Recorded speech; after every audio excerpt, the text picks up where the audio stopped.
Assalamualaikum warahmatullahi wabarakatuh. Selamat Waalaikumsalam. pagi, salam sehat semua saudara warga peradilan. Jumpa lagi dengan saya Endang Aryaningsih pada acara Bincang Santai Pengadilan Tinggi Agama Ambon. Pada kesempatan yang sehat dan berbahagia ini telah hadir bersama kita seorang narasumber, bukan Bang Poltak ya saudara-saudara, tapi Bang Hasibuan dari Medan. Beliau adalah Hakim Tinggi dari Pengadilan Tinggi Agama Ambon, yaitu Bapak Dr. Andus H. Ahmad Musa Hasibuan MH. Biar lebih akrab lagi boleh kita sapa dulu ya saudara warga peradilan. Assalamualaikum Bang Hasibuan. Waalaikumsalam warahmatullahi Apa wabarakatuh. kabarnya? Apa kabarnya Bang? Alhamdulillah sehat walafiat. Yang pastinya muda terus ya Bang Ya, ya. alhamdulillah. Iya. Mohon doanya. Amin.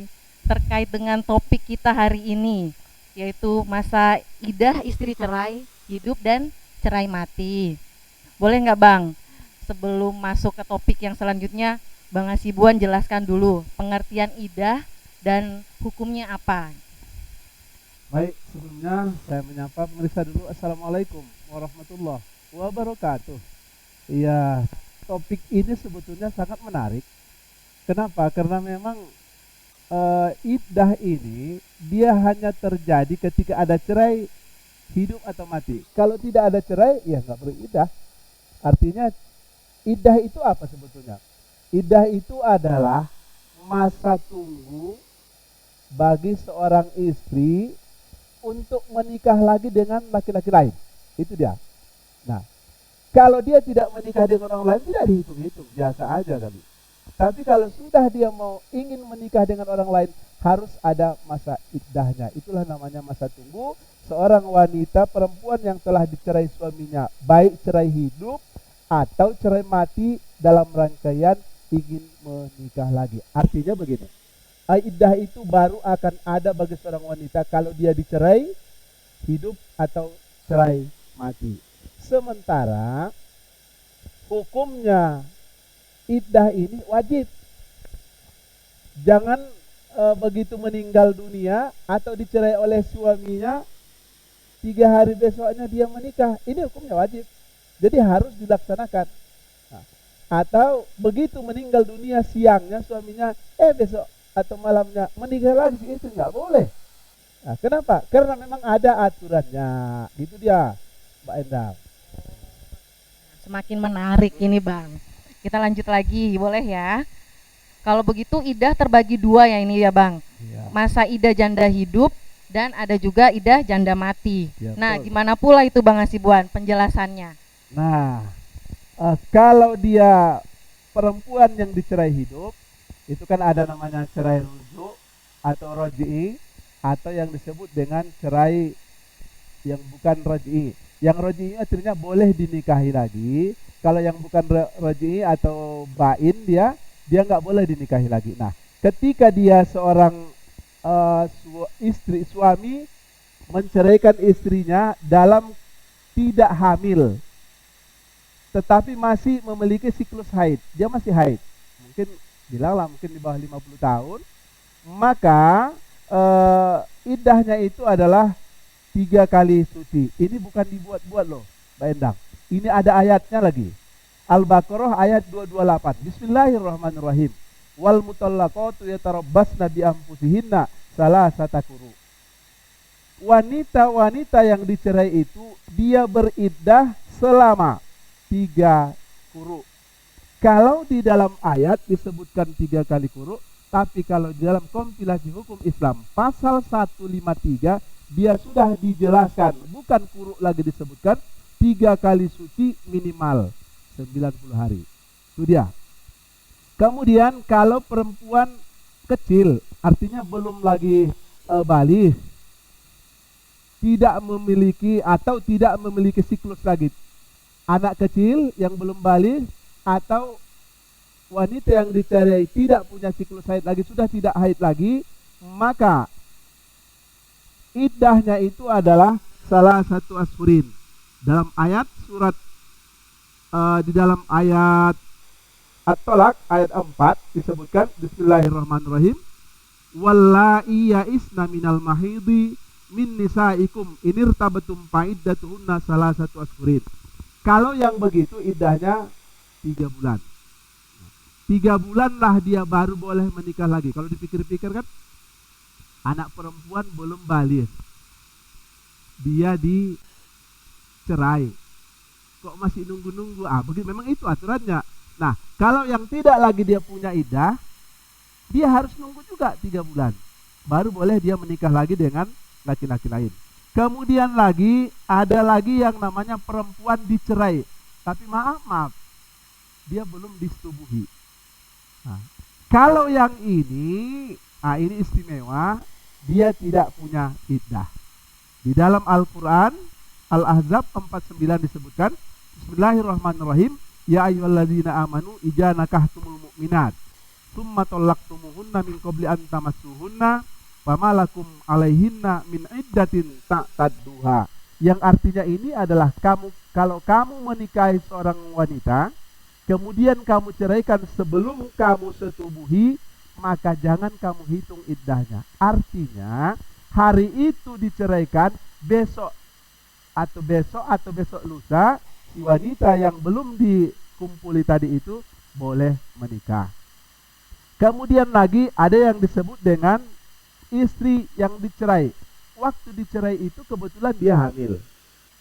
Menurut Islam sebetulnya kalau wanita itu sedang hamil dilarang diceraikan. Akan tetapi masih tetap sah cerainya, hanya dia berdosa. Sementara kalau iddahnya, kalau dia yang hamil, maka iddahnya itu adalah selama sampai anaknya lahir. At-Tolak ayat 4 mengatakan, Bismillahirrahmanirrahim, wa ulatul ahmali ajaluhunna ayyadokna hamlahunna. Orang-orang istri yang sedang dalam keadaan hamil, maka iddahnya sampai anak itu lahir. Artinya ini bisa lebih lama, bisa lebih cepat. Kalau misalnya hamilannya itu sudah 8 bulan misal, diceraikan dalam keadaan 8 bulan, tinggal 1 bulan lagi selesai. Tapi kalau dia diceraikan dalam keadaan hamil 1 bulan, maka dia akan meranalah dia selama 7 bulan lagi atau 8 bulan lagi, dia harus menunggu baru boleh menikah lagi dengan orang lain. Nah, ini ada yang kasihan. Tapi ada juga untungnya, kalau dia sudah 9 bulan, maka dia sudah 9 bulan berapa hari lagi dia dicerai. Begitu dia langsung lahir, maka sudah habis iddahnya. Itu Mbak Endang. Oke Bang, satu lagi pertanyaan ini Bang. Jadi sepertinya laki-laki itu begitu bercerai dengan istri, boleh menikah lagi dengan wanita lain, atau dalam artian ini cerai hidup atau cerai mati. Tapi kenapa bagi wanita yang walaupun dicerai suaminya, cerai mati atau cerai hidup, si istri harus menunggu lama baru boleh menikah lagi dengan pria atau laki-laki lain? Kenapa itu Bang Hasibuan? Apa sebenarnya hikmah dibalik larangan wanita untuk buru-buru menikah lagi? Mohon Bang dijelaskan. Nah, ini jadi bagi wanita atau emak-emak, janganlah merasa iri dengan laki-laki ini. Memang laki-laki begitu cerai, toh besok sudah bisa menikah lagi. Perempuan hari ini dicerai masih ada iddahnya lagi dan sebagainya. Inilah hebatnya Islam itu. Karena Islam itu menjaga keturunan, menjaga harta, termasuk menjaga keturunan supaya diberikan iddah itu jangan langsung menikah. Siapa tahu si istri ini dalam keadaan hamil.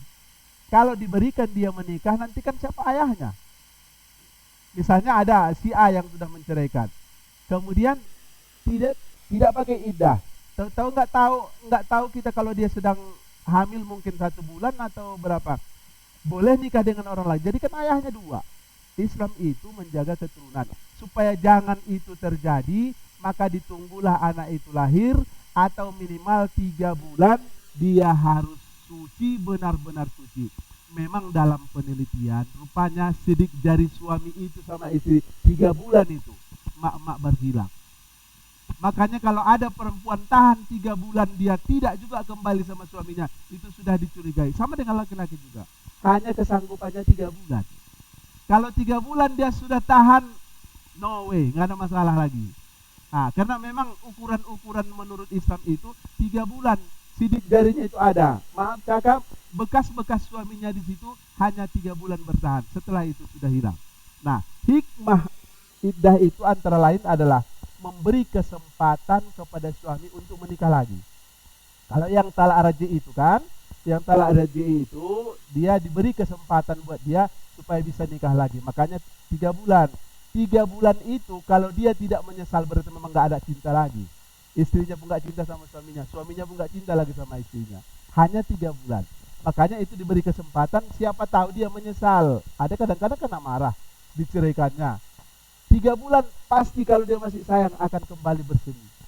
Dia tahu bagaimana ditinggal oleh istri, sedihnya. Dia akan kembali, itu 3 bulan. Kemudian lagi hikmahnya adalah mengetahui kehamilan daripada si janda ini. Supaya tahu persis dia hamil atau tidak hamil. Supaya jangan tercampur anak si A atau si Polan. Jadi supaya bersih, maka dilakukanlah itu namanya iddah. Kemudian lagi, meskipun satu contoh tadi kan, meskipun dia cerai mati ini kan sampai 130 hari. Padahal kok dipikir sudahlah mati, kenapa kok lama kali nunggu kan? Itulah untuk menjaga hubungan suami istri sebetulnya, bukan seperti memindah-mindahkan harta. Karena dia diikat dengan perjanjian misakon kholijo, maka untuk mengakhiri itu pun meskipun dia ditinggal oleh suaminya tetap harus pakai iddah. Itulah yang sampai 130 hari. Itu Mbak Endang. Ya, luar biasa Papa oleh penjelasannya Bang Hasibuan. Mudah-mudahan pada kesempatan berikutnya ya Bang, kita ketemu lagi dengan topik-topik dan pembahasan yang lebih menarik lagi. Insya Allah, insya Allah. Ya, terima kasih Bapak untuk kesempatannya telah hadir bersama saya pada acara Bincang Santai Pengadilan Tinggi Agama Ambon. Oke, saudara warga peradilan, nantikan lagi pada acara Bincang Santai PT Ambon dengan narasumber dan topik-topik yang menarik lainnya. Wabillahi taufiq wal hidayah. Wassalamualaikum warahmatullahi wabarakatuh. Salam sehat.